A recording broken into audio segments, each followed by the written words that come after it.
Manon, the Beast Fior. C'est l'image du jour, l'image du week-end, même Manon Fiorot qui remporte son combat de retour après sa défaite pour le titre face à Valentina Shevchenko. Il lui aura fallu seulement une toute petite minute. Salut à tous les amis, bienvenue dans le Fighter Club Sunday, votre émission qui résume en images tous les combats du week-end.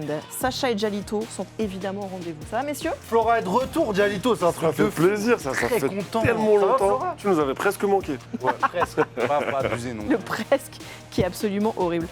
Pardon de prendre un petit peu de vacances. t'as bien raison. Excusez-nous. En fait, on est juste jaloux, nous aussi, on voulait des vacances. Ah, mais là, c'est parce qu'elle se préparait, parce qu'il y a une grosse semaine qui arrive. Très très grosse semaine avec Cyril Gann, évidemment. On va vous proposer plein de contenus exclusifs sur RMC Sport. Mais on a la chance déjà, présentation quand même. Lionel Brézéfin, le DTN de la Fédération de MMA. Comment ça va, Lionel? Bonsoir, ça va très bien. Je vous remercie, très content d'être là et merci pour l'invitation. En même temps, le MMA français se porte bien en ce moment, donc a priori, on a des raisons d'être de bonne humeur. On va en parler justement avec toi. On va vous donner le programme du soir pour l'émission qui résume le meilleur des sports de combat. Voilà ce qui vous attend ce soir. Elle a marqué les esprits hier soir à Vancouver. Retour gagnant pour Manon Fiorot. 5 mois après sa défaite pour le titre face à Valentina Shevchenko, la Française a soigné son retour. TKO dès le premier round, 1 minute à peine pour écarter Jasmine Jasudavicius et se lancer dans la quête d'un nouveau title shot. Ce sera déjà le troisième pour lui, troisième chance pour Cyril Gann de devenir le premier Français champion du monde à l'UFC. Après des échecs face à Ngannou et Jones, il défie Thomas Spinal samedi prochain à Abu Dhabi pour une vraie opposition de style. Il a créé la stupeur hier à Vancouver. Brendan Allen a détruit Rainer de Ridder lors du main event, l'obligeant à jeter l'éponge dans le 4e round. Nassourdine Imavov peut tranquillement dormir. Il est bel et bien le seul challenger potentiel, ou en tout cas légitime, chez ses moins de 84 kilos. On en a beaucoup parlé de Nassour et de tout ce qui attend pour lui, donc on a des choses aussi à dire ce soir. On est content. Ah oui, évidemment. Évidemment qu'on est content, si on doutait encore en même temps, on est rassuré. On attendait justement avec impatience de la voir elle aussi remonter dans la cage parce qu'on savait qu'elle avait encore beaucoup de choses à prouver. 5 mois après sa défaite pour le titre face à Valentina Shevchenko, Manon Fiorot a remis les pendules à l'heure hier à Vancouver et c'est Jasmine Jasudavicius, la Canadienne poussée par l'UFC, qui n'aura tenu qu'une seule minute face à The Beast. S'encastrer sur le bras fort en fait. Elle tourne du bon côté. Ouais, c'est bien, elle a touché avec sa droite là. Elle est branlée, elle est branlée. Ouais, elle l'a Elle est touché avec sonnée, sa droite. elle peut-être la mettre KO. Ouais, là, je pense qu'elle peut. Elle peut finir si elle prend Je crois son que c'est temps. terminé. Ouais, moi aussi, Elle je a pense plus que l'air là, dans le combat. Elle est finie, c'est terminé. Victoire par incroyable. TKO dès le premier round pour Manon Fiorot. Et c'est un peu ce qui lui manquait à Manon. Hein. Ouais, c'est Jusqu'à exactement maintenant, ce qui lui manquait. Ah, non, il y a KO, il y a ouais. La pauvre, je crois qu'elle n'a pas repris tous ses esprits, mais non, elle a été mise KO. Et d'ailleurs, elle titubait un peu quand Ah ouais, elle titubait déjà debout. Et après, on voit la série de coups au sol non répondus. Et puis elle frappait fort. Hein. Et elle frappait très fort, On a vu les exactement. appuis de Manon, là, elle était bien positionnée, elle frappait fort. Il est même possible, elle dit que non, mais il est possible aussi que les coups qu'elle a pris, ça les réveillait. Ouais, je pense qu'elle se souvient juste pas de ce qui vient de se passer. Ouais. Et en fait, c'est un contre de Manon. Alors, j'ai pas bien vu, ça a été très très vite et ça fait contrer à un moment. C'est une droite en ligne. Elle a titubé et c'est un peu ce qu'ils appellent, je crois, les Anglais, ils appellent ça la danse du chicken. Ouais, la pauvre Jasmine Jasudavicius, la danse du chicken va l'avoir tourné longtemps. On est content aussi d'avoir retrouvé cette Manon-là. C'est vrai qu'il y a eu pas mal de critiques autour de Manon sur cette volonté justement de marquer les esprits aussi. On attendait. Elle avait démarré à l'UFC avec 2 victoires avant la limite et puis depuis que des décisions. Lionel, tu la connais parfaitement, Manon, parce que tu l'avais accompagnée justement aux IMAF il y a plus de 10 ans maintenant. Quelle évolution quand même pour Manon à travers les ans? Oui, tout à fait. En 2016, elle fait les sélections pour intégrer l'équipe de France pour participer aux IMAF à Vegas. Et c'est son premier combat de MMA qu'elle fera sur les mondes. Elle perdra sur un bras-tête, mais derrière, bien sûr, énormément de travail et une grosse détermination. Et c'est ce qui l'anime toujours aujourd'hui avec un style tout aussi agressif. Est-ce que tu avais senti à ce moment-là, le moment où tu rencontres Manon, où tu la vois aussi évoluer, est-ce que tu avais senti qu'il y avait ce potentiel-là, justement, ce potentiel pour aller être challengeuse pour le titre à l'UFC ? peut-être pas jusqu'à l'UFC, mais en tout cas, c'est sûr, de belles dispositions en percussion. Comme j'ai dit, un striking assez précis, très agressif. Des qualités athlétiques indéniables, parce qu'elle a quand même suivi une filière de haut niveau et surtout la manière dont elle gère le sport, dont elle gère l'événement. C'est une athlète, moi je l'ai emmenée sur les Europes, je l'ai emmenée 2 fois sur les mondes, et c'est une athlète qui est au poids, c'est une athlète qui arrive à l'heure, c'est une athlète qui a son matériel, elle a son plan, elle ne se laisse pas distraire, et ça, c'est déjà une attitude pro dès ses premiers combats en fait. Donc une belle posture déjà. Ouais, c'est carré chez Manon. Et puis nous, suiveurs, on était contents aussi de voir que Manon était capable de performer aussi comme ça. Elle avait malgré tout une réponse à donner. Il n'y avait pas à rougir de sa défaite face à Valentina, mais malgré tout, on attendait quand même son retour. Il y avait des personnes qui doutaient après le combat de Valentina, très clairement, qui se posaient beaucoup de questions. Là, je pense que c'est un gros message qui a été envoyé. C'est un finish qui est ultra rapide dans cette catégorie. Ça va se placer, ça impressionne un petit peu tout le monde. Elle le dit aussi juste après dans son discours. Il y a eu ce nouveau camp au Canada qui a dû l'aider. Il y a aussi cette période un petit peu plus sombre où elle dit qu'elle était en déprime de ce qui s'est passé. Ouais. Elle est revenue au meilleur niveau et je pense que là, il y en a qui ont très très peur dans sa catégorie maintenant. Surtout que là, elle va prendre de la confiance, reprendre confiance surtout. Je pense que le meilleur est à venir pour Manon. Là, concrètement, je pense que ses meilleures performances sont à venir. Ouais. Puis avoir le finish, tu vois, à ce niveau-là de sa carrière, c'est aussi un gros message. Elle en avait au tout début de l'UFC. Ouais. Là, maintenant qu'elle est très très haute et qu'elle sort de cette défaite, justement, revenir avec le finish, je pense que c'est vraiment replacer un petit peu l'église au milieu du village. Ouais, parce que tu vois, on parle souvent de ce manque de finish pour Manon avec cette image un petit peu qui lui traîne à la peau. Finalement, quand on regarde ses statistiques, eh ben, en fait, par rapport à... Là, c'est que dans sa catégorie, elle est moins de 57. Finalement, on se rend compte que elle n'a pas à rougir par rapport aux autres combattantes de la caté. Donc, tu as Shevchenko qui est évidemment dans un autre monde ou presque. Mais finalement... voilà, c'est pas si mal que ça son bilan non plus. Elle est très bien placée, elle a un KO d'atteindre le record de la GOAT de la catégorie, qui va affronter Zhang Weili. Potentiellement, ça pourrait se faire, elle, contre Zhang Weili ou contre Shevchenko, un finish là, et on est vraiment au top de ce qu'elle pourrait faire. On va en parler justement de la suite de cette catégorie qui est très incertaine, avec, tu l'as dit, Zhang qui vient se mêler en plus à la danse pour compliquer un petit peu tout ça. Mais on va rester d'abord sur le combat d'hier aussi. On va le regarder en entier parce qu'en même temps, ça va nous prendre 1 minute 10 à peu près. C'est luxueux aujourd'hui. Donc on va regarder tout ça pour détailler parce que, et là aussi c'est intéressant Lionel d'avoir aussi ton avis. On va rappeler que Manon, elle s'est entraînée exclusivement au Canada cette fois-ci, elle qui s'entraîne normalement à Nice. Elle a fait le choix justement d'aller s'exiler aussi au Canada. On voit aussi, Lionel, le temps qu'elle prend pour construire aussi son combat, jauger la distance, savoir exactement à quel moment frapper, parce que finalement, il y a un coup vraiment significatif qui va faire vaciller la Canadienne. Après, le placement, tout fonctionne, parce que même le placement des pieds, on est sur 2 gardes opposés. Et en fait, elle a toujours son pied à l'extérieur, elle gère très bien son déplacement, elle interroge avec son jab. Et tous ces éléments-là, en fait, lui permettent d'être bien placée et d'avoir le bon timing. Elle s'est libérée aussi, on sent Manon Fiorot, elle en a parlé un petit peu en conférence de presse, elle l'a dit, voilà, il m'a fallu 2 semaines pour digérer la défaite face à Valentina. Et puis on sent là aussi que son coach Adric Katsata l'a dit, elle a besoin de combattre régulièrement, elle a besoin de l'adversité, elle a besoin de tout ça. Et là on sent, d'ailleurs on va l'entendre au cri qu'elle fait juste après sa victoire, qu'elle avait besoin aussi, je pense, de ça, tu vois, pour se libérer de quelque chose. Ouais, clairement, moi je pense que c'est un cri de soulagement en fait. Elle se dit que c'était un peu détendu et là elle voit le bout du tunnel, gagner, revenir comme ça par finish. Comme j'ai dit, ça c'est vraiment le booster de confiance par excellence. En plus, quand on voit le finish, on se rend compte qu'elle ne se rend pas compte tout de suite qu'elle peut la finir. Ouais. Donc, parce qu'elle a un mouvement de recul qui est vachement intéressant en plus. C'est ça qu'elle fait tout le long pendant le combat, c'est-à-dire elle touche, elle recule, c'est du in and out. Retenez bien ce que je dis, in and out, là, parce qu'on va en parler dans un autre combat. Ouais, on commence tout un petit à placer les pions. Mais ouais, c'est ça, elle touche, elle ressort, elle touche, elle ressort. Mais là, quand elle ressort, elle esquive un coup, elle a les yeux un peu fermés, donc elle ne se rend pas compte qu'elle a vraiment connecté. Et dès qu'elle voit, elle dit, mais attends. Elle se jette sur exactement. elle. Elle sent l'odeur du voit les chicken death, elle prend un peu de temps, donc elle ne se précipite pas. Elle va chercher le clinch, 2 coups de genou, un au corps, un à la tête, et puis...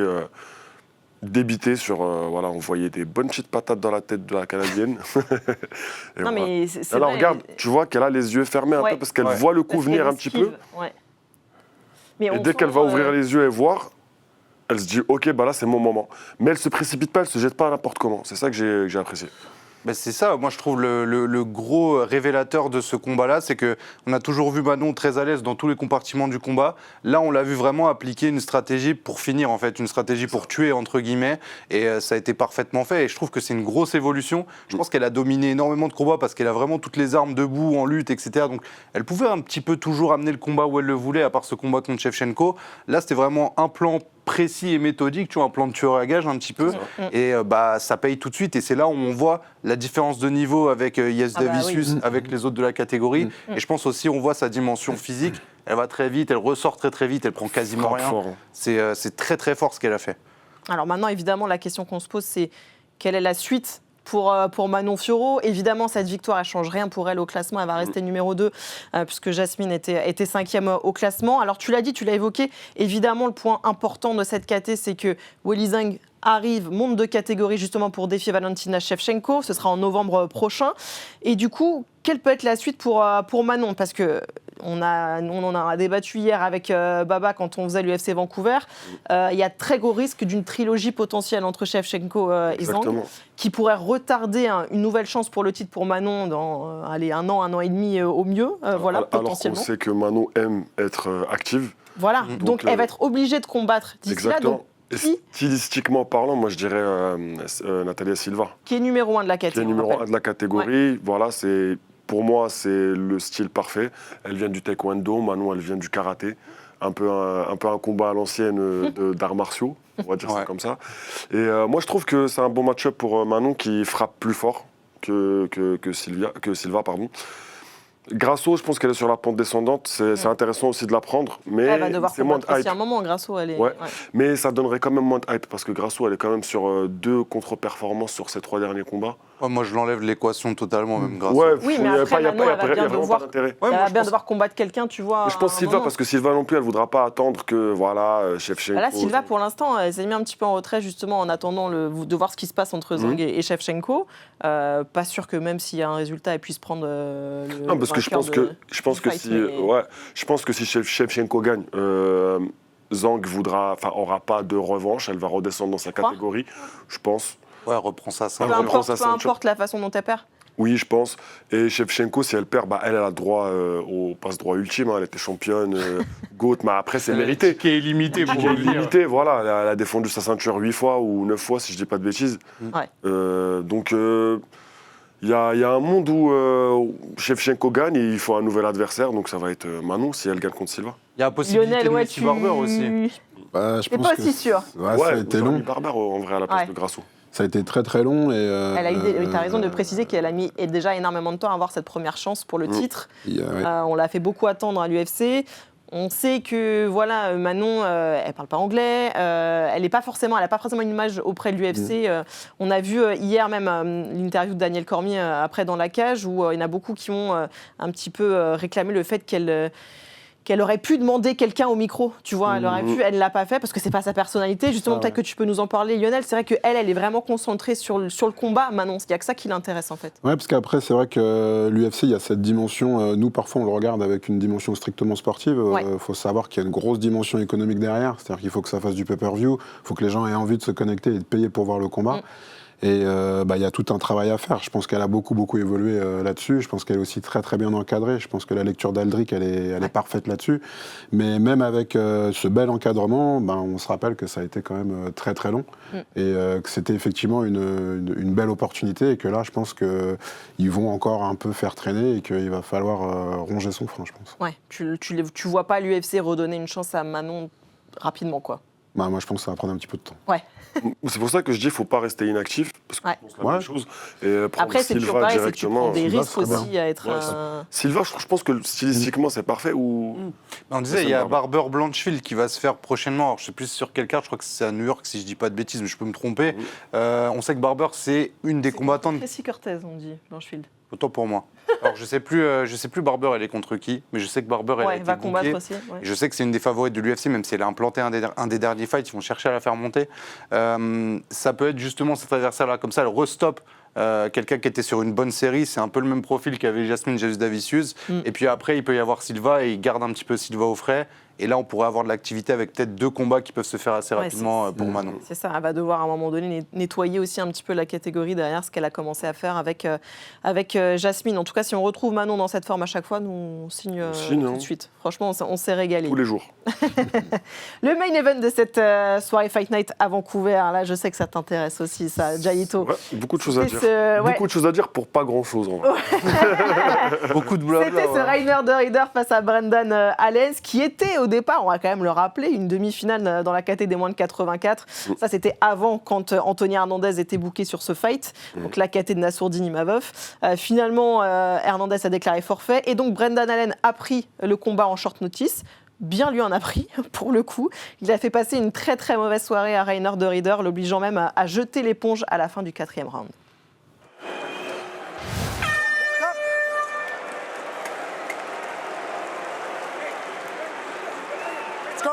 Let's go, fighter. You gotta get up. Fighter, if you can't get up and get your corner, it's over. Hey, Rob, trim that. I'll give you extra time to trim that when you're done. Ik wil even dat je met me praat. Ben je oké? Nee? Ben je niet oké? Ik ga de wedstrijd stoppen, ja? Als je niet oké bent, stop ik dan. Ben je erbij of niet? Ben je erbij? Ja? Weet je zeker? Ben je oké? It's not okay, Rob. I'm gonna stop it. Ja? Alors avant de rentrer dans le détail technique du combat, moi je veux juste votre avis sur cette scène-là, sur la décision du clan de Rieder d'arrêter le combat. Parce que là, de Rieder, je pense qu'il est même plus trop lucide sur ce qui est en train de se passer. C'est important aussi, Lionel, parce que tu vois, on parle beaucoup aussi de l'évolution du MMA en France. Là, pour le moment, c'est toujours sous l'égide de la Fédération de boxe, mais ça va changer en septembre prochain. Ouais. C'était une des conditions aussi, ça, le bien-être des athlètes, des combattants aussi. C'était quelque chose qui vraiment importe et soucie le monde politique aussi. Donc là, c'est un exemple typique, parfait aussi du clan.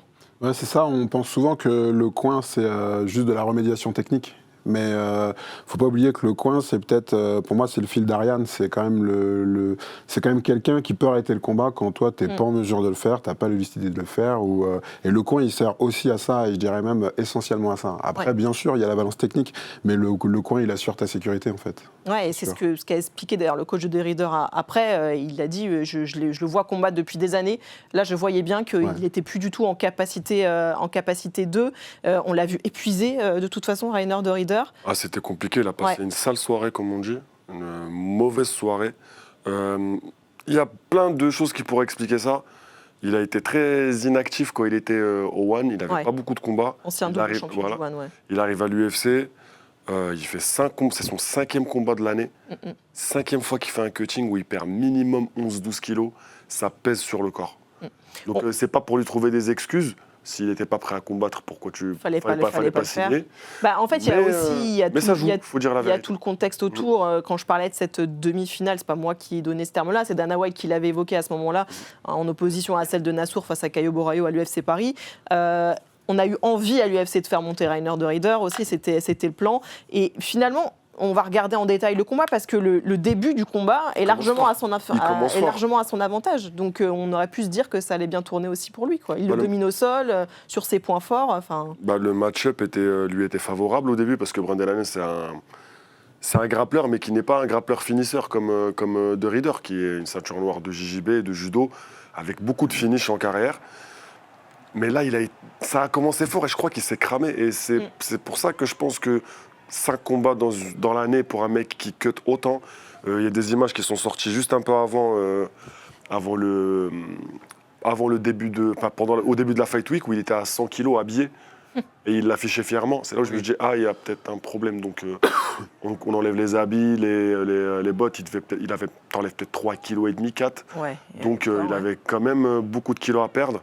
Il arrive peut-être diminuer dans le combat parce que le cutting, c'est dur, mais le rebond, c'est le plus important, en fait. Et je pense qu'il n'avait pas récupéré à 100% et ça s'est vu. Peut-être que son plan, d'ailleurs, Sacha, c'était de terminer Allen rapidement dans le premier ou le deuxième et de ne pas faire traîner le combat plus que ça. Oui, je pense. Il a mis beaucoup d'intensité d'entrée et puis il a des positions très fortes tout de suite. Là où Allen, il a été malin, c'est qu'il a réussi à laisser passer l'orage très longtemps et puis après, c'est lui qui a inversé la pression. Pour citer Big John de Paname, c'est pas un mec qui aime beaucoup la pression au sol des Ryder. Au final, c'est ce qui va lui coûter beaucoup, c'est ce qui va le cramer.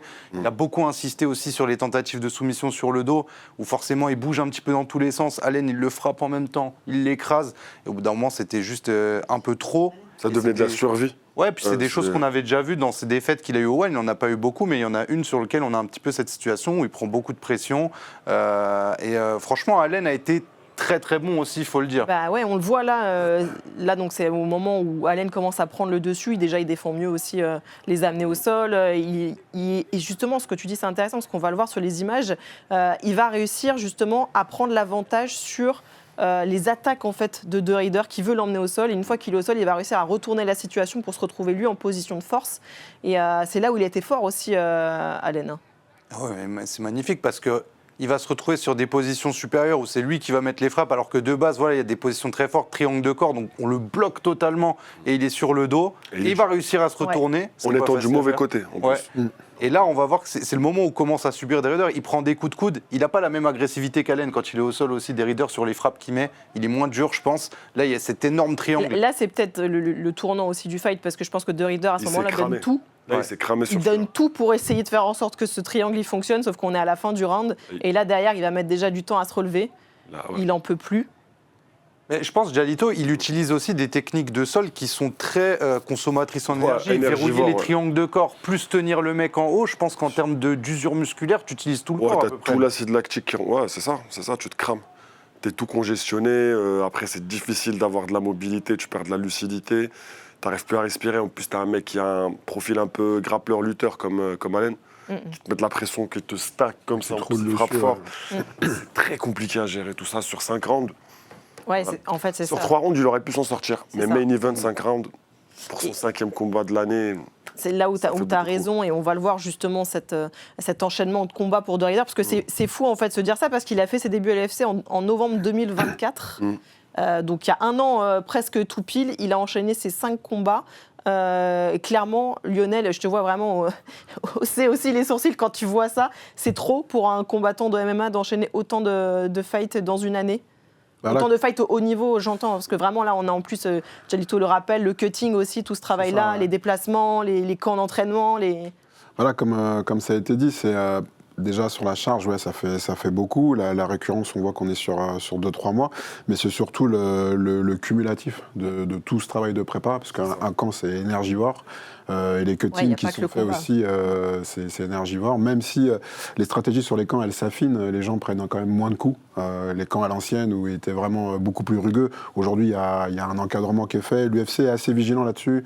Il donne des consignes, même sur la gestion du poids. Mais il n'empêche que les cuts sont encore aujourd'hui beaucoup trop invasifs. Et comme tu l'as dit, sur 5 rounds, physiologiquement, ça passait pas, quoi. Ouais, il avait enchaîné son 2e 5 rounds. Effectivement, ça fait un petit peu beaucoup pour lui. Et malheureusement, on a envie de dire qu'il va traîner aussi maintenant un petit peu cet abandon, si on peut appeler ça comme ça. Parce que c'est le 2e de sa carrière comme ça. Et il y a eu quand même beaucoup de... Je ne sais pas si vous avez été faire un petit tour sur Twitter après le combat. Alors j'espère que lui n'y est pas allé. Mais il y a eu quand même pas mal de réactions. On n'a pas pris des Kida, mais on a pris vraiment... Makhachev a réagi, Nassourdine aussi a réagi, Caio Borraio a réagi. Paulo Costa. Voilà, il y a beaucoup de monde aussi qui a réagi. T'as tout le top 15 des 84 qui ont dit « Ah, bah en fait, c'est ça, et puis il répond à Chimaev aussi, parce que Chimaev, il a quand même pull-out de pas mal de combats, donc il a un petit peu remis à sa place. On comprend aussi dans le discours du coach que De Ruyter, c'est un mec qui fait hyper attention à son intégrité physique, donc eux, ils veulent... Il n'a pas pris de risque, mais en même temps... Ils jouent la carte des durs, ils ont raison. C'est le jeu de l'UFC, c'est le plus dur, c'est celui qui parle le plus mal, etc. Lui, c'est un nice guy, c'est le mec sympa, c'est le kiné à côté, comme le disait Anthony Sterpini. Il a toute une vie à côté de ça, donc... Moi, je comprends. Après, c'est le jeu, malheureusement, de ça. Tout le monde veut prendre l'occasion de celui qui tombe pour faire des stats, pour faire monter sa hype, pour dire, voilà, je suis un peu le bad boy. Bah ouais, et puis en plus, il avait cette image de mec un petit peu porté et poussé par l'UFC, un peu trop vite au goût de certains, et donc du coup, de le voir tomber, forcément, ça ravit à peu près. Ça fait plaisir, et puis nous, ça nous arrange vraiment en tant que Français. Oui. Mais alors, tu vois, je croyais qu'on ne devait pas avoir peur. Finalement, on s'est quand même posé la question. Alors pourquoi on parle de ça? Par rapport évidemment à Nassourdine Imavov. Exactement. Mais en fait, le truc, c'est que lui, vu son management, vu son passif de double champion dans une autre organisation majeure, etc., il y avait beaucoup de voyants au vert pour lui. Pour qu'il ait le title shot avant Nassour. Voilà, et lui, il était très confiant. Non, mais Nassour, il n'aura pas son title shot. Il le disait clairement en conférence de presse. Et du coup, là, ça remet les pendules à l'heure, ça le remet un peu à sa place. Et puis, ça ouvre l'autoroute à Nas qui a vraiment plus de concurrence. Du coup. On va voir le classement de ces moins de 84, justement, pour comprendre un petit peu. Alors là aussi, il y a pas mal d'inconnus aussi, parce qu'on ne sait pas non plus ce que Khamzat va faire. Est-ce qu'il va aller tenter l'aventure au-dessus pour aller défier Alex Pereira? Nous, on n'est pas contre, parce que franchement, on se met quand même pour un fight comme ça. Un super fight comme ça. Ouais, mais Pereira n'est pas intéressé. Il préfère John Jones. Ouais. On a le manager de Nassourdine qui est dans le chat et qui dit nous, ça nous arrange rien, ça ne change strictement rien. Donc pour lui, le plan était assez clair. Voilà, ça nous rassure. C'est ce que le clan de Nassour a dit depuis le départ, même avant tout ça, même avant les mots d'Dana White. Plus au niveau de la perception générale, même chez les Américains. Typiquement, s'il finit Allen au premier round, quand on sait que Nassour l'a poussé à la décision à Paris, il y en a qui vont parler, il a fini plus vite, etc. On connaît ce jeu un petit peu. Maintenant, quand on regarde ce classement, celui qui a fait tomber le plus de têtes, c'est Nassour. Il n'y a pas de question qui se pose. Mais alors, qui pour la suite pour Nassourdine? Lionel, tiens, vas-y, mouille-toi un petit peu. Potentiellement. Alors, voilà, on t'a affiché à peu près ceux qui sont possibles. Alors, Khamzat, ce serait évidemment la chance pour le titre. Si jamais il reste dans la KT, ça paraît évident. Sinon, il y a Dricus du Plessis qui est toujours là, l'ancien champion qui est numéro 1 de la KT. Et il y a Sean Strickland aussi, qui avait battu Nassourdine. Donc là aussi, il y a potentiellement une revanche. Il y a une histoire, en tout cas, autour de ce fight-là. Tout est possible en fait en soi, même si nous on aimerait le title shot évidemment face à Khamzat, tout est potentiellement envisageable. Je pense que, comme on l'a dit, pour l'histoire, peut-être un Strickland, ce serait cohérent. Mais Strickland, il n'a pas de victoire récente qui pourrait l'envoyer faire un... Je sais pas, je trouve que Nas, il mérite le mais nous, on est tous d'accord là-dessus. Mais tu connais, nous, on est d'accord. Mais là, ils n'ont plus le choix. Ils n'ont plus le choix parce que Duplessis, il ne va pas avoir une revanche directement contre Chimaev par rapport à ça. Imagine Khamzat monte. Il n'est plus là. Qu'est-ce que tu fais? Si Khamzat monte, tu fais Nassour Strickland.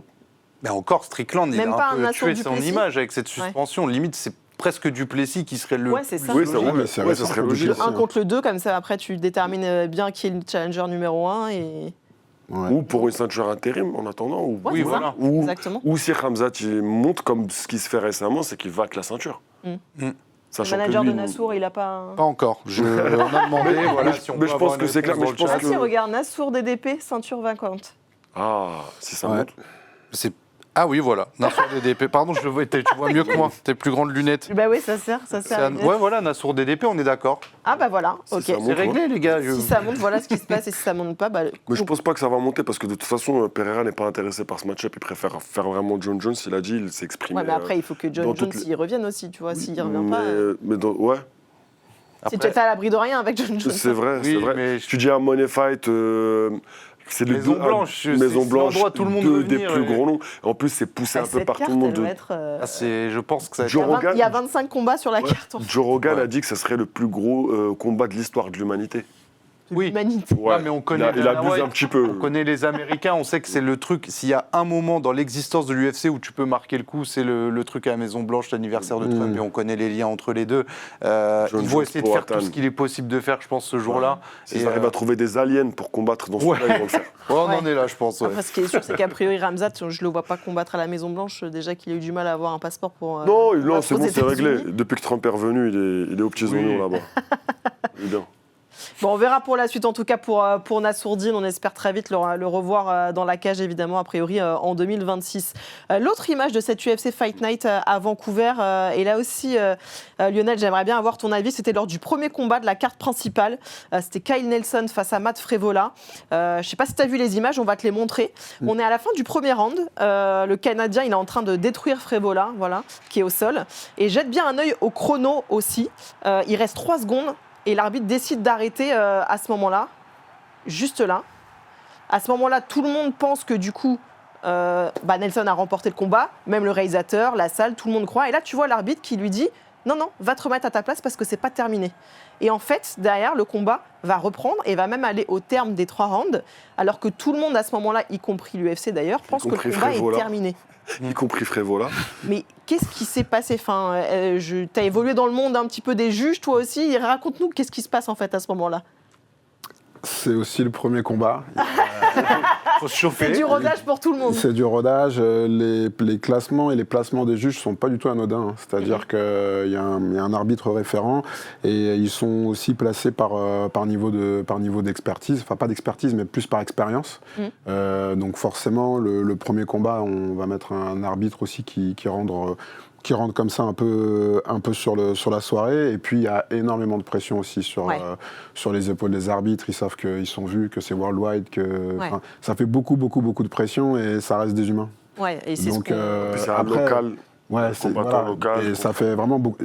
Ça excuse pas, parce qu'en fait, c'est des professionnels et effectivement, disons que, alors, ça s'entend quand même. Finalement, Nelson va le remporter, ce combat, au bout des 3 rounds. Donc, finalement, on a envie de dire, voilà, mais ça aurait pu passer totalement autrement. Parce que là, lui, il pense qu'il a remporté le combat, en fait. C'est ça aussi qui est important de le dire.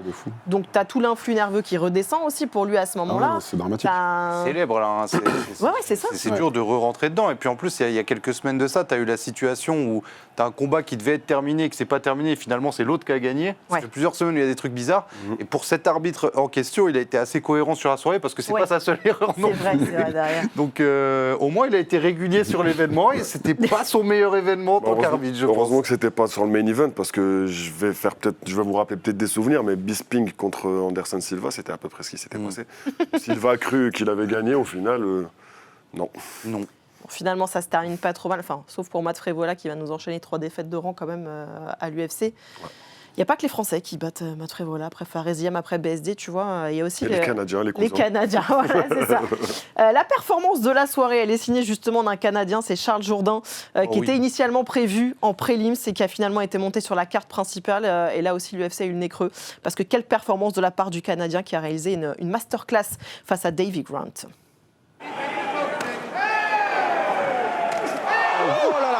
Il a fallu le dire. Le coup de genou sauté, il l'a pris plein pot, Davy Grant, et regarde derrière. Il va devoir finaliser le combat, et ça on peut lui faire confiance. Jourdain, il sait mettre de l'énergie. Mais Grant réagit plutôt bien, mais ça va pas être suffisant. Si c'est bien fait, attention à la guillotine. Il est mal placé. Il est parti trop vite, mais c'est bon, il a glissé. C'est fini, il a tapé. Il savait qu'il l'avait. Exactement. Et quelle victoire de Charles Jourdain. C'est un beau combat. Il y a eu beaucoup de high kick également qui auraient pu faire la différence, mais bon, tous ont été bloqués par contre les genoux. C'est vrai qu'il s'envolait très haut quand il sautait, on avait vraiment le sentiment qu'il s'envolait. Il a fait mouche. Et là, pour le coup, il vient, toi tu l'aimes bien, mais là il vient potentiellement de prendre un chèque de 50 millions. Oui, ça c'est un bonus. Et là on revoit le ralenti, là, incroyable. Regarde l'envolée. C'est magnifique. Incroyable quand même ce coup de genou sauté. Je te voyais apprécier, Lionel, les images. Ouais, non, c'est beau. Il y a même les contrôles. Toute la technique, en fait. Ils sont magnifiques. Il n'y a vraiment pas de hasard. Le contrôle de la jambe, le placement, c'est beau. C'est très joli. Du coup, ça fait bonus à l'arrivée. Ouais, T'as regardé en live ou pas? Je t'ai même pas demandé. Si, quand même. Évidemment. Comme toutes les cartes, de toutes les heures, dans tous les fuseaux horaires. Et du coup, il t'a fait kiffer, Charles Jourdain? Ouais, moi je trouve qu'il a une petite renaissance là, depuis qu'il est redescendu en bantam. Il était dans la catégorie au-dessus, mais il avait quand même, même il faisait du bon, du moins bon.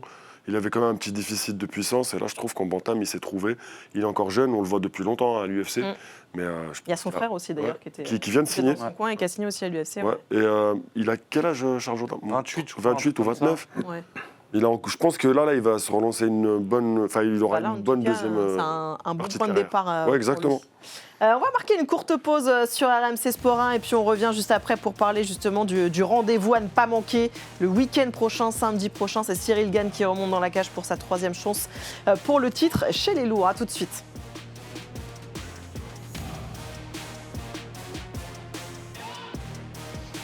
Mais on reste ensemble sur Twitch, vous en avez l'habitude, parce qu'on va vous faire gagner 20 € de free bets avec notre partenaire Winamax. Et pour ça, rien de plus simple, on va faire un petit jeu. Il faut deviner qui met le KO. On va vous montrer une image un petit peu filtrée. Et puis c'est à vous de vous dire le nom de celui qui met le KO. Allez, le premier dans le chat, Sacha, tu me dis le premier dans le chat qui donne la bonne réponse. Alors j'ai 2 chats à tout moment. Oh, pour moi c'est Synergie Anarchy. Synergie Anarchy, pardon. Oui, c'est bon, c'est validé. C'est validé par les juges en régie. Bravo à toi. Bon, c'était bien Cyril Gann. Bravo. Ah bon, je pensais que c'était Merab. Quel humour. Franchement, même humour physique. de MMA, attention. Ouais. Tu sais à quoi moi j'ai trouvé? Non. Tatouage. Ah, c'est ça qu'il te fallait, vraiment. Moi, Bah, de dos, tu sais, avec le tatouage le long de la colonne, là. Ouais, mais il y en a plein qui ont ça maintenant. Non, mais oui, là, tu vois. Moi, c'est les coups de crosse. Tu vois, quand Cyril est fini en coups de crosse, comme ça, tu vois. Très bien. Peut-être qu'on va essayer d'en faire un petit peu plus dur quand même la prochaine fois. T'avais trouvé Lionel ou pas? Moi j'avais trouvé Cyril, ouais, mais j'avais pas trouvé l'adversaire. Non, mais l'important c'est celui qui met le KO. Donc t'aurais gagné. J'aurais gagné. T'aurais gagné tes 20 euros de free bet. On redit juste le nom de celui qui a gagné? Bah, Simer, le blaze, il est terrible. C'est Synergie Anarchy. Non, mais. J'allais dire, c'est pas Sidney Gouvou. T'as remporté 20 euros. Bien joué. Allez, on est de retour sur RMC Sport 1 pour la suite du Fighter Club Sunday. C'est le rendez-vous de l'année, tout simplement. Voilà, je suis déjà en pleine excitation avec ce qui nous attend toute la semaine prochaine parce qu'on parle de samedi, évidemment parce que ce sera le jour du combat, mais toute la semaine sur RMC Sport, on va vous proposer des contenus tous les jours. On sera ensemble mercredi, jeudi, vendredi, voilà, pour proposer la conférence de presse, la pesée officielle aussi, les fameux one-to-one. Donc, vous savez, c'est ce jour où on fait des interviews avec les combattants aussi. On aura Cyril, on aura Fernand Lopez. Voilà, il y a plein de choses autour de cette semaine qu'on va vous proposer. On sera en direct d'Abu Dhabi quand même. Donc, tu vois, il y en a quelques-uns dans la rédac, là, ils vont se faire un petit peu plaisir. Mais nous, on sera là, Sacha. Oui, et je peux même dire que j'aurai une chemise pour l'occasion.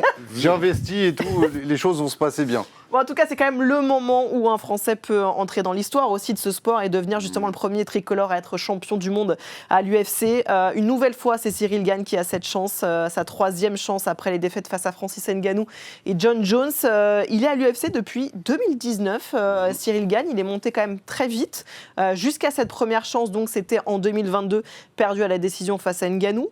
La nouvelle chance, elle vient 1 an plus tard face à la légende John Jones. Et cette fois-ci, la défaite, elle marque un petit peu plus les esprits. Et puis depuis 2 combats seulement, dont le dernier en date face à Alexander Volkov, une victoire sur décision partagée, contestée aussi, qui fait que certains se demandent, s'interrogent quant à la légitimité de Cyril Gann d'avoir cette nouvelle chance pour le titre. C'est fou de dire ça quand même, Lionel, quand on sait tout ce que Cyril a apporté aussi au MMA, pour nous en tout cas en France.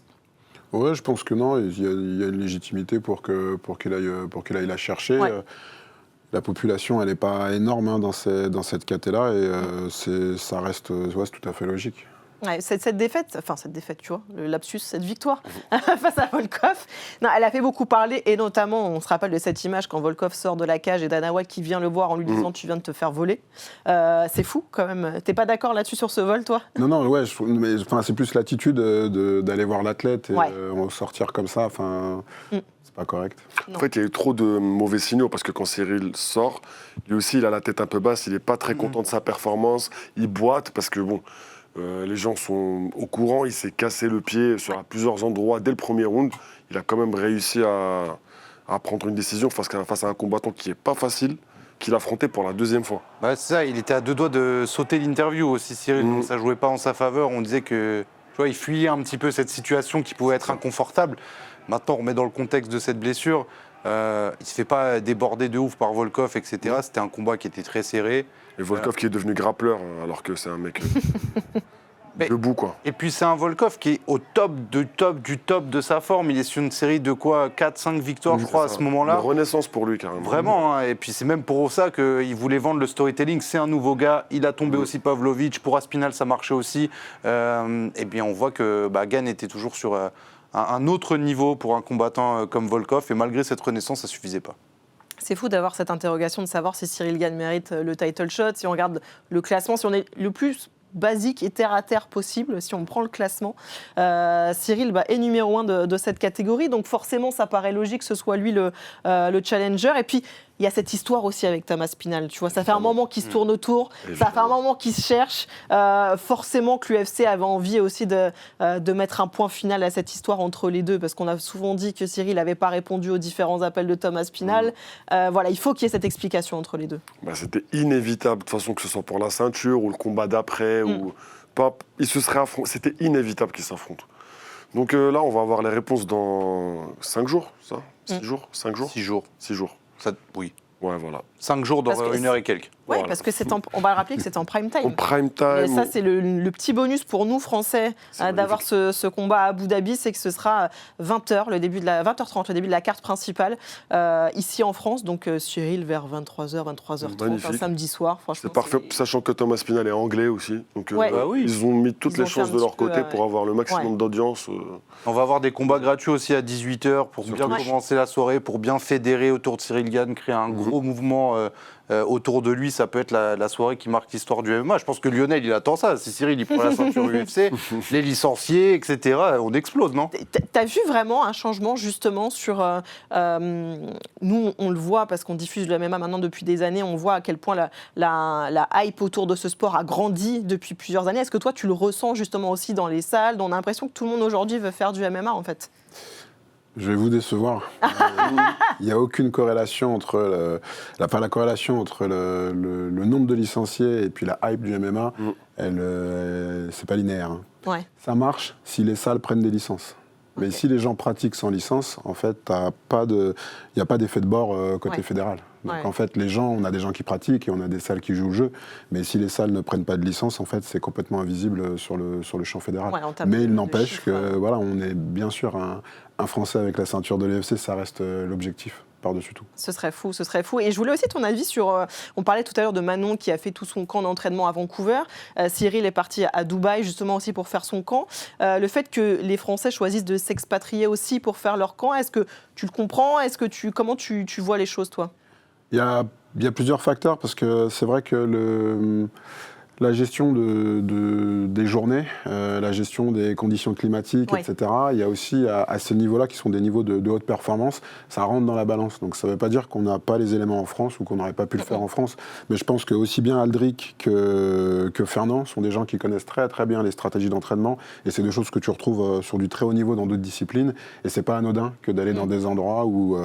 t'habitues ton corps aussi, ce qu'on appelle le cycle circadien, mais t'habitues ton corps aux heures de lever, l'heure de coucher, t'habitues ton corps à l'humidité, l'hygrométrie, la température, ce qui fait que le jour du combat, t'es vraiment à l'aise, c'est comme si t'y vivais vraiment. Et à ces niveaux-là, c'est des petits détails, mais qui font vraiment la différence. Ouais, c'est ce qu'expliquait d'ailleurs Fernand Lopez, notamment sur le taux d'humidité aussi, avec la chaleur qu'il peut y avoir à Abu Dhabi à cette période aussi de l'année.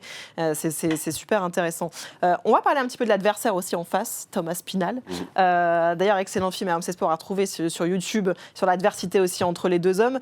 Thomas Spinal qui a récupéré la ceinture de champion sans même combattre, il faut bien le dire, après la retraite de John Jones. Il avait dit qu'il allait mettre John Jones à la retraite sans combattre. Chose dite, chose faite. Lui qui était, entre guillemets, juge champion intérimaire et devenu champion incontesté. C'est quand même important de rappeler qu'il n'a jamais dépassé le deuxième round à l'UFC sur ses 9 combats. 6 KO, 2 soumissions pour lui. C'est un combattant très, très agressif aussi, Sacha. Ah ouais, il va tout droit vers la victoire et puis il y a une évolution aussi physique. C'est ce que j'allais dire, exactement. Là, on voit il était un petit peu plus gras à cette époque-là. Il avait un bon style capillaire aussi, je valide totalement. Puis il a rajouté quelques tatouages depuis aussi pour couvrir un peu de tout. Et ces nouveaux prototypes physiques quand même, il reste assez fit, très explosif, très rapide, comme ce qu'on peut dire de Cyril Gane, avec ce côté très complet, la boxe qui vient aussi de la tradition anglaise, plus ce sol, ce JJB, et des armes qui dépassent un petit peu tous les poids lourds ancienne génération. On le voit là par exemple face à Arlovski, qui est celui qui a tenu le plus longtemps, il me semble, face à Thomas Spinal, qui est un vrai ancien du game. C'est un mec qui est en fast forward tout le temps. Ça veut dire quoi? Ça veut dire que si Cyril a tout intérêt à essayer de faire durer le combat pour essayer de fatiguer un petit peu. Tu vois, on parlait tout à l'heure du 5x5 là, de Reader qui a eu du mal à tenir jusqu'au bout. Est-ce que ça peut être le risque aussi pour Aspinall qui finalement, il ne sait pas ce que c'est que lui, un 5 rounds? C'est exactement ça de sa carrière. Il n'a jamais vu un troisième round. Il a même vu le deuxième round qu'une seule fois. Pas très longtemps, quoi. Dès le premier. En fait, la séquence qui est intéressante dans ce finish contre Arlovski, c'est que à la fin du round, il est acculé par Arlovski. Et il se fait toucher, il recule, il a le menton en l'air.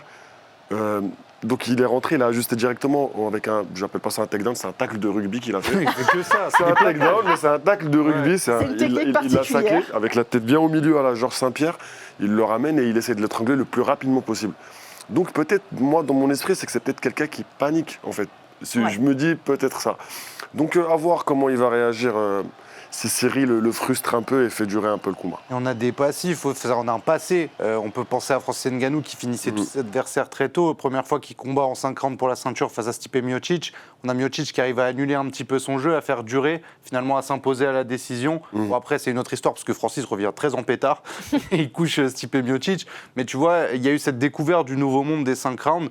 Et la première découverte pour Francis, elle a été très difficile. Ouais, forcément, c'est complètement différent. On va regarder un petit peu les stats rapidement des deux combattants où justement la plus grosse différence, elle est dans le temps moyen passé dans la cage, qui est vraiment énorme pour le coup entre les deux. 2 minutes pour Thomas Aspinall, 14 pour Cyril Gane. Plus de finish aussi, on l'a dit, pour Aspinall. Lionel, tu vois les choses comment? Avantage à qui, en toute objectivité? Je pense que Cyril, il a l'envergure et il a le déplacement qui peut annihiler vraiment cette agressivité et ce travail-là très offensif. Et je pense qu'il a toutes les armes pour pouvoir le faire durer. Et après, comme ça a été dit, peut-être travailler plus sereinement sur le second et troisième round, parce qu'effectivement, ça sera on bascule dans l'inconnu pour Aspinall. Ouais, pour Aspinall. Si on se penche sur l'aspect technique maintenant, purement du combat, pour essayer de comprendre ce qu'on a grossi un petit peu les traits en disant qu'on avait un striker d'un côté, Cyril Gane, issu du Muay Thai, et puis de l'autre côté, plus un lutteur, Thomas Aspinall, issu du JJB. Est-ce que c'est vraiment sur ce domaine-là que ça va se jouer ou pas? Non, t'as pas l'air d'accord. Non, parce que Aspinall, c'est plus un combattant qui arrive à aller chercher le KO et assez rapidement, il a les mains lourdes. Mais c'est un avantage pour Cyril parce qu'il a affronté des mecs comme ça, Rozenstruik, Ngannou, Tuivasa. Et je pense qu'il s'en est bien sorti, parce que Francis a dû lutter avec lui. Je pense que Cyril, le chemin de la victoire, pour Cyril, c'est faire du in and out, comme tout à l'heure j'ai dit pour Manon, c'est-à-dire toucher, sortir, toucher, sortir. Il y a ce truc où Cyril Gane est à l'aise dans les deux gardes. Et quand il jab avec son bras avant en gaucher, c'est-à-dire avec sa main droite, il fait super mal. Comme contre Junior Dos Santos. Ses kicks, ses middle de la jambe gauche font super mal. On l'a vu contre Tuivasa. Je pense que les déplacements, le footwork de Cyril vont être primordiaux et c'est ça qui va faire que le combat va peut-être frustrer Aspinall parce qu'il ne réussira pas à le toucher. Il va essayer de lui arracher la tête. Il n'arrivera pas à le toucher. Et c'est là où Cyril va rentrer dans sa tête et il va aller le toucher jusqu'à ce qu'il le touche durement et aller chercher Moi, je pense que ça va se finir comme ça. 3e round ou début du 4e, un Aspinall bien frustré qui n'a jamais vécu ça va se faire toucher par un coup qu'il ne voit pas venir, un genou ou un middle du gauche quand Cyril est en droitier et il va le finir au sol. On parlait évidemment de la force de Thomas Aspinall au sol. Pourquoi on évoque aussi ce compartiment-là du combat? C'est que beaucoup de gens ont ciblé ça chez Cyril Gane après la défaite face à John Jones, évidemment, et s'est dit c'est peut-être dans ce domaine-là qu'on peut aller chercher Cyril Gane. Oui, après, Jones, c'est une exception. Il y a beaucoup de puristes du grappling qui disent qu'Aspinall, c'est surtout un finisseur opportuniste, en fait, au sol. C'est pas forcément le pur technicien. Donc, c'est assez particulier. Ça fait qu'il y a une menace à laquelle on pense tout de suite, et je pense que Cyril le sait. On voit les partenaires d'entraînement qu'il a eu, c'est beaucoup de gros lutteurs, beaucoup de gros spécialistes du sol. Je pense qu'aussi physiquement, il n'y a aucun adversaire de Thomas Aspinall qui a la condition physique et le physique hors norme qu'a Cyril Gane. Il faut aussi s'en rappeler. Il y a beaucoup de clés qui peuvent être liées à ça. Moi, je pense qu'il peut annuler ce sol-là parce que quand on voit les personnes qu'il a soumis à l'UFC, et c'était Arlovski qui était en fin de vie, on pense à Volkov qui, je pense, avait pas du tout le niveau au sol qu'il a aujourd'hui, tu vois. C'est un peu, là, sur la fin, sur les derniers combats, on le voit pas aussi fort au sol, on le voit vraiment sur la patate, et je vais essayer de finir vite. Et c'est vraiment ce côté, comme on l'a dit, speed x2 qui fait qu'il est très très fort. On va écouter justement Cyril Gane sur ce compartiment-là, qui ne s'inquiète pas du tout, pour le coup. Lui, il est confiant en ses capacités aussi au sol, malgré ce que peuvent dire certains. Une erreur que j'ai faite parce qu'il y avait des choses dans ma tête qui étaient restées, des paroles qui étaient restées. Il ne faut pas rester au sol, il ne faut pas rester au sol. Et bêtement, j'ai fait une erreur. Je me suis soulevé au moment où il ne fallait pas me soulever, etc. Et j'ai donné l'opportunité. Ça a été une erreur qui m'a coûté très cher parce que John Jones, c'est John Jones. Mais à part ça, les stats disent quoi? Que beaucoup de gens m'ont amené au sol, que j'ai perdu beaucoup par soumission. Non, les stats, elles ne disent pas ça. Elles disent tout le contraire. Que j'ai des soumissions au sol, que j'ai déjà mis des bras-têtes à des ceintures noires, que j'ai ni des records, ou même avec les talons, des machins. Les stats, elles disent tout l'inverse. Mais l'influence dit que. On a regardé justement les combats. Il a gagné par 2 fois par soumission à l'UFC Cyril. On va le revoir ces 2 fois. Évidemment, Lionel, même si il est plus connu pour son striking, évidemment, issu du Muay Thai, Cyril Gane, il a des vraies qualités aussi au sol à faire valoir. C'est un combattant complet, notre Français. Ouais, tout à fait. On ne peut pas dire que, on n'arrive pas à ce niveau-là avec 1 ou 2 dimensions.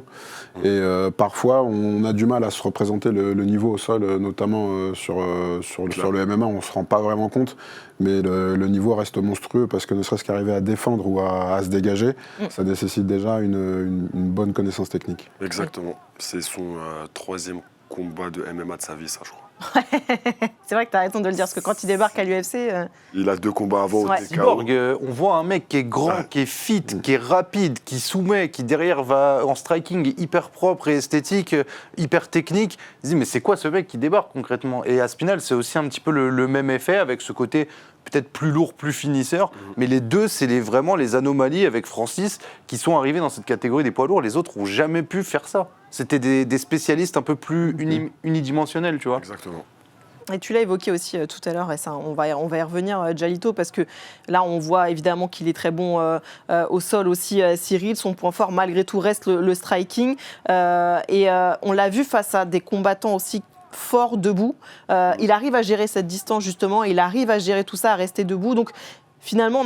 C'est pour ça qu'on n'a pas trop d'inquiétude non plus face à Aspinall, parce qu'il a déjà combattu face à des mecs capables justement d'être forts aussi debout et de garder. Exactement, des mecs qui étalent la lumière à tout le monde. Si Taito Ivasa te connecte, tu tombes. D'ailleurs, il a pris un down, c'était le seul down de sa carrière à l'UFC et même en MMA. Ouais. Cyril Rozenstruik, champion du monde de kickboxing, je ne sais combien de fois.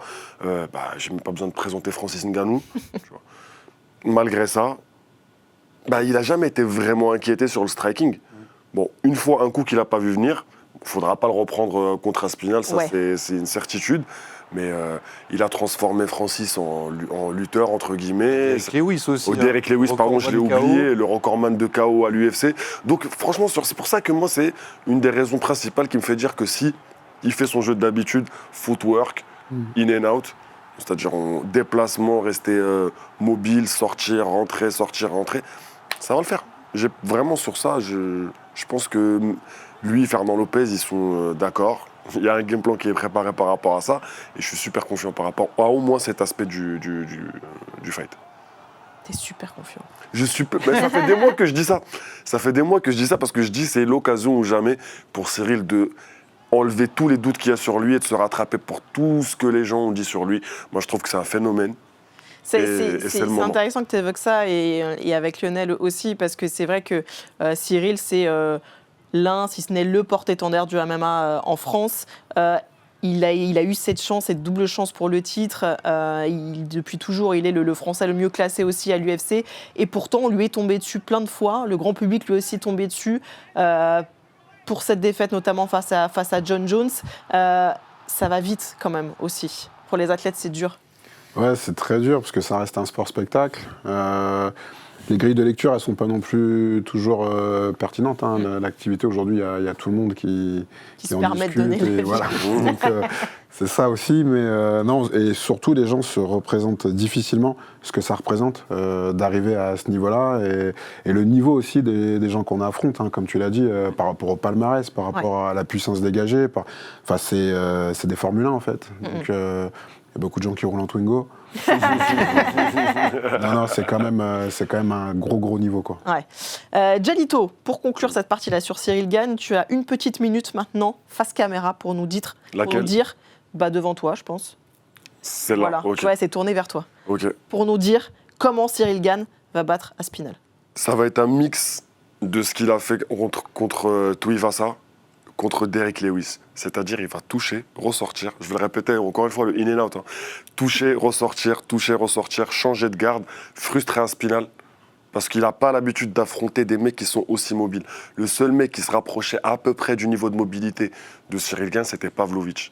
Et encore, Pavlovich contre Cyril Gane, pour moi, il n'y a pas photo, il n'y a pas match. Cyril Gane est supérieur sur tous les aspects que je viens de citer. Quand il va changer de garde, quand il va l'affronter en gaucher, c'est-à-dire avec son jab avec sa main forte, et ses kicks, ses middle kicks, comme on a vu là juste avant contre Tuivasa, Aspinall ne va pas comprendre toutes les infos que Cyril va lui donner, toutes les feintes. Et à un moment donné, il va se faire toucher au corps, je pense. Il va toucher au corps Aspinall et ça va tout changer. Et là, il va le finir comme d'habitude avec les petits coups de crosse qu'il fait à la fin. Et TKO à la fin. Moi, je pense, c'est clair, c'est comme si j'avais une vision et ça fait des mois que je l'ai. Et je suis super confiant par rapport à ça. Si je me trompe, j'accepte toutes les critiques du monde.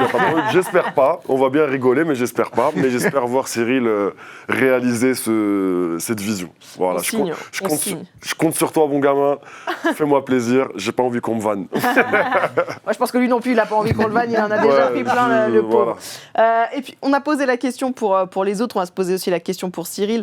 Et après, il se passera quoi? Voilà. Qu'est-ce qui pourrait se passer là en cas de... Parce qu'en cas de défaite, quand même, Cyril rejoindrait, je ne sais pas si vous le savez, un cercle assez fermé.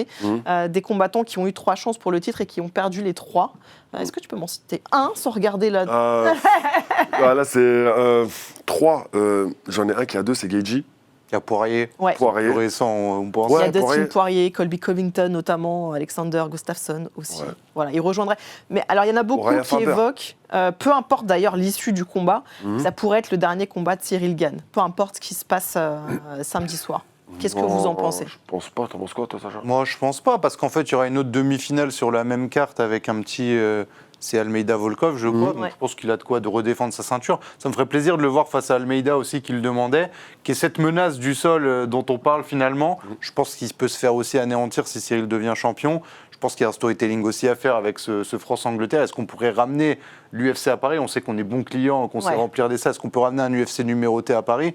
Je pense que l'UFC peut même le convaincre de dire non, reste. On peut faire des choses justement si tu deviens champion. J'espère qu'il le fera pas en tout cas. Ton avis, Lionel, parce que c'est vrai que, alors, parmi les critiques qui ont été faites à Cyril Gane, il y a aussi le fait qu'il ait fait du cinéma à côté, qu'il ait fait autre chose que juste le combat. Excusez-le, le pauvre. Et il a été vraiment critiqué pour ça, mine de rien aussi, de son investissement complet. Parfois, on le voit un petit peu, on dit qu'il n'est pas totalement investi dans les combats parce qu'il prend ça avec un petit peu plus de recul, tout simplement, que les autres. Est-ce que tu penses qu'il pourrait avoir du coup d'autres envies, autre chose à faire maintenant qu'il aura accompli en ayant la ceinture, de vouloir faire autre chose après? Lionel.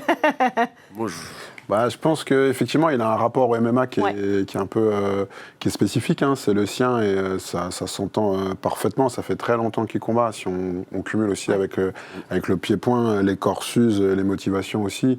Et peut-être aussi que c'est l'opportunité pour lui. Il y a d'autres choses qui se présentent à lui. Donc peut-être aussi que ça peut être un point final. Ça, il n'y a que lui qui sait. Je pense que... Il a pas vraiment, on lui a posé la question, parce qu'on l'a rencontré évidemment avant ce combat. Il nous dit que lui n'y a pas pensé, en tout cas, mais qu'il n'a pas pris de décision par rapport à ça. Il dit, je n'y avais pas pensé. Je pense qu'il prend la ceinture et à prendre le micro, John Jones revient ici. Je pense que c'est ce qu'il devrait. Je pense que c'est ce qu'il devrait faire. T'imagines ce truc de fou. Ça me régalerait encore plus. moi, s'il fait celle-là, je s'installe en roi des poids lourds et voilà, qui certifie un petit peu son nom. Et puis, voilà, les gens qui critiquent un petit peu ses chemins, etc. On n'est pas à sa place, on est tous des jaloux un petit peu. C'est-à-dire que le mec, il fait partie de la catégorie la plus dangereuse du monde, il est parmi les meilleurs sans forcer. Derrière, il peut se permettre d'être acteur, il peut se permettre d'être ce mec sympa, de faire des streams. On est jaloux en fait, on aimerait juste être à sa place complètement. Oui. Ah mais nous on respecte totalement, enfin moi je trouve ça même sain d'avoir autre chose à côté que clairement. juste le combat, tu vois, au quotidien. C'est très français parce que c'est vrai qu'aux États-Unis les types arrivent c'est ce que j'allais dire. Un petit peu de Max Holloway il stream, il est champion. Quand Francis il joue dans Expendables, il n'y a personne qui dit qu'il fait une erreur de sa vie en fait. Bon, en tout cas, on aura des éléments de réponse samedi prochain. Donc, on sera dès 20h en direct sur RMC Sport 1, 18h avant avec Sacha pour les préliminaires gratuitement sur la chaîne Twitch d'RMC Sport. Évidemment, toute la semaine pour proposer au mieux de vivre cette Fight Week en direct d'Abu Dhabi. Un dernier mot, parce qu'il y avait les Dana White Contender Series également qui se sont terminées cette semaine. Ça reprendra l'année prochaine en 2026. Compétition qui est ni plus ni moins que la porte d'entrée la plus rapide pour aller à l'UFC. Dana White qui a été très généreux cette année quand même. Il y a eu 46 signatures au total, record de 2023 d'ailleurs égalé. C'est même arrivé plusieurs fois qu'il signe 2 combattants d'un même fight. Tu vois, malgré la défaite, tellement c'est spectaculaire, il signe les 2. Alors malheureusement, nous, on peut regretter Lionel, aucun Français n'a été signé cette année. Il y avait Ilan Boafia qui a gagné son combat au Dana White Contender Series, mais qui n'a pas été pris. C'est notre petit regret, ça aussi, tu vois, de voir d'autres Français rentrer. Axel Sola est rentré à l'UFC pour le coup, mais pas via les Dana White Contender Series. Ouais, c'est vrai, ça reste une ligue exceptionnelle, hein. Ça reste une ligue d'exception. Je pense que le MMA en France, sous sa forme compétitive, ça fait que 5 ans. Donc il va falloir qu'on soit encore un peu patient, c'est possible. Ouais. Là, on voit à peu près tous les personnages marquants qui ont signé justement. C'est trop, lui. Sourkaev, c'est le mec qui a combattu le week-end suivant. 4 jours après. De l'UFC et qui a aussi fait un finish. On a eu vraiment. Cette année, il y a eu des vrais prospects un peu. Non, mais ils sont arrivés sur RMC Sport. Moi, je comprends. Ils ont dit, les gars, il faut qu'on montre un peu c'est quoi les Contender Series. On va faire du spectacle. Il y a des visages qu'on connaissait qui sont passés par le Ares notamment. Là, on le voit, Yarkiev, ancien champion Ares. Donc, franchement, c'est ouf. Et on espère qu'on va avoir des Français et qu'on va le décrocher ce ticket par les Contender Series. C'est toujours des combats impressionnants en tout cas. Les mecs, ils jouent leur vie. Hein. C'est ça. Ils jouent leur vie, ils se disent c'est le moment de changer ma vie, de prendre un contrat à l'UFC en rentrant par, entre guillemets, la nouvelle grande porte. Je pense pas que c'est un style de combat particulier. C'est-à-dire que tu le fais pour les Contender Series, mais quand tu rentres à l'UFC, vaut mieux pas toujours que tu combattes dans ce style-là. C'est vrai. Dana White qui est au bord de la cage, c'est qui prend les notes en même temps. Et qui a envie de voir du sang. Et il a envie de voir du sang comme un vampire assoiffé. Devant tout le monde comme le prof à l'école, vraiment. Si après, ils sont installés sur des chaises et ils attendent le verdict. C'est vraiment un truc, c'est très particulier. En tout cas, le dernier et 10e épisode de la saison, c'était cette semaine. Et tout ce qu'il faut retenir, c'est Nathan Rochefort qui vous le compile. Ouais, il essaie de prendre le dos direct. Alors attention, c'est risqué dans cette position. C'est bien fait d'aller tirer la cheville. Et là, attention, là, on est peut-être sur un Suloev stretch. S'il arrive à tirer la jambe, s'il le fait, attention. Et ça, c'est que... Ouais, il a fait taper avec le Suloev stretch. C'est incroyable. Alors ça, c'est une technique qu'on voit très très peu à l'UFC. J'ai l'impression qu'il est plus en mode survie maintenant. En plus, il est en train de reculer constamment dos à la cage. Oh, et là, je pense que c'est bon. Un crochet en contre, c'est bon, on arrête. Avec des coups de poing marteau derrière. Oh là là, le crochet du gauche en contre qui a été fatal. La lucidité ni l'énergie pour tout appliquer. C'est bien ce travail au corps pour Aiki. La gauche en ligne. Il est en train de reprendre l'ascendant là, Raiki. Ouh là là, il était touché, Moulumba. Ouh là là, le coup de coude maintenant. Encore un. Il va finir par tomber. Il va tomber, c'est terminé, il est KO. Et Raiki qui revient des enfers.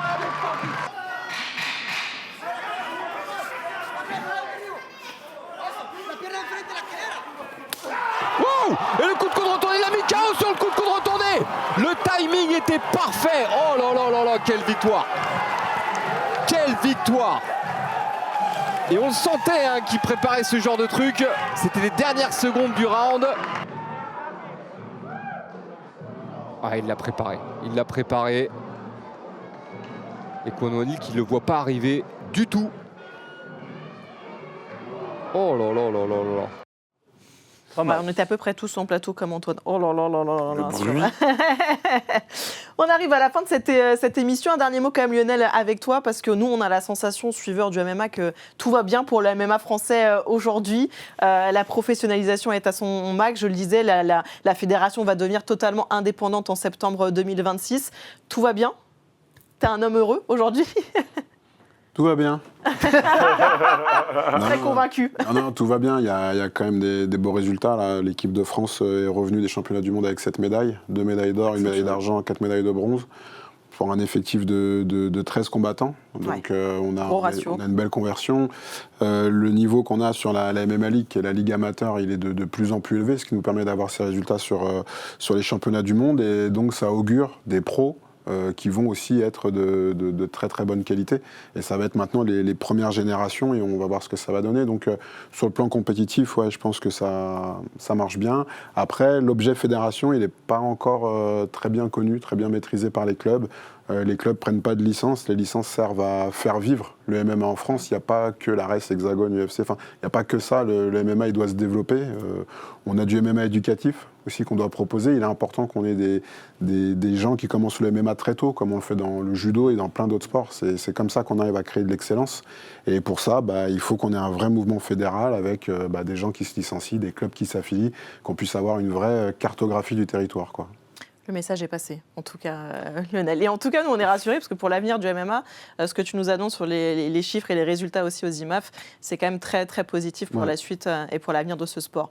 Je vous rappelle quand même les rendez-vous. Donc, samedi prochain, dès 20h sur RMC Sport 1 pour la grande soirée de Cyril Gane qui va à nouveau combattre pour le titre chez les lourds. Ce sera face à Tom Aspinall en direct d'Abu Dhabi. Et puis, dans le même temps, et oui, parce qu'en France, on n'arrive pas trop à choisir, il y aura le petit prodige de la boxe française, Bakary Samaké, qui défie Alejandro Ortiz dans la mythique salle de Marcel Cerdan. Voilà, si vous êtes plutôt boxe que MMA. Voilà. Ou alors il y a le replay sur l'application RMC Sport. Il y en a pour tout le monde. Merci beaucoup, messieurs. Un grand merci, Lionel, d'avoir été avec nous ce soir. Plaisir. Tu reviens quand tu veux, d'ailleurs. D'accord, à demain. Alors moi, je serai pas là. Mais après, il n'y aura pas de souci. Merci beaucoup. Merci, les gars. À la semaine prochaine pour débriefer, du coup, Abu Dhabi. Prochain pour la première ceinture française. J'ai super hâte. On croise les doigts. Je vais en ramener une. Avec moi.